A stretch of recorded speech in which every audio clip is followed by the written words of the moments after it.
पुरुषोत्तमी परमा एकादशी व्रत कथा।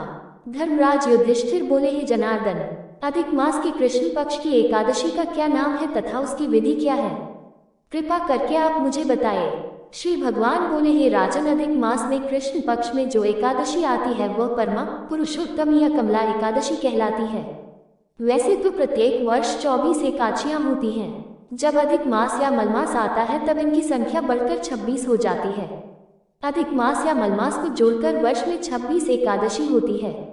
अधिक मास में 2 एकादशी होती है जो पद्मिनी एकादशी शुक्ल पक्ष और परमा एकादशी कृष्ण पक्ष के नाम से जानी जाती है।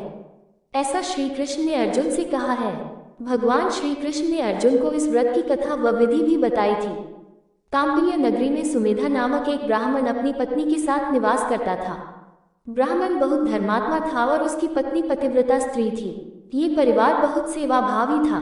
दोनों स्वयं भूखे रह जाते परंतु अतिथियों की सेवा हृदय से करते थे।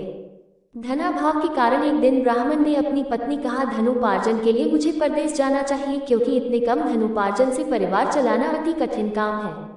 ब्राह्मण की पत्नी ने कहा, मनुष्य जो कुछ पाता है वह अपने भाग्य से ही पाता है।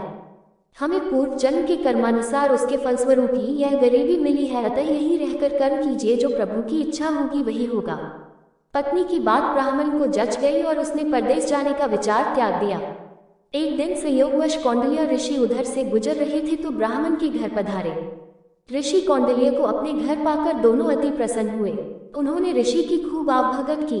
उनका सेवा भाव देखकर ऋषि काफी खुश हुए और पति पत्नी द्वारा गरीबी दूर करने का प्रश्न पूछने पर ऋषि ने उन्हें मलमास के कृष्ण पक्ष में आने वाली पुरुषोत्तमी एकादशी करने की प्रेरणा दी।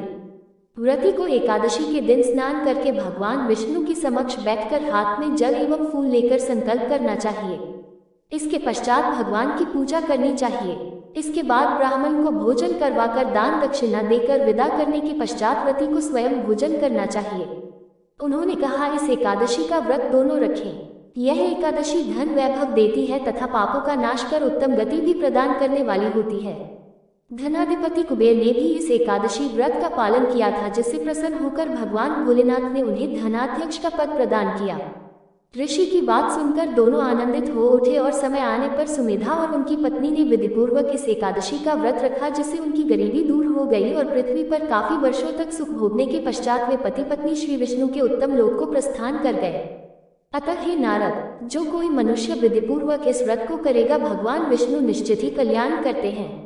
यदि आपको एकादशी व्रत का वीडियो पसंद आया है तो प्लीज वीडियो को लाइक करें और शेयर करें और हमारे चैनल को सब्सक्राइब करना ना भूलें। धन्यवाद।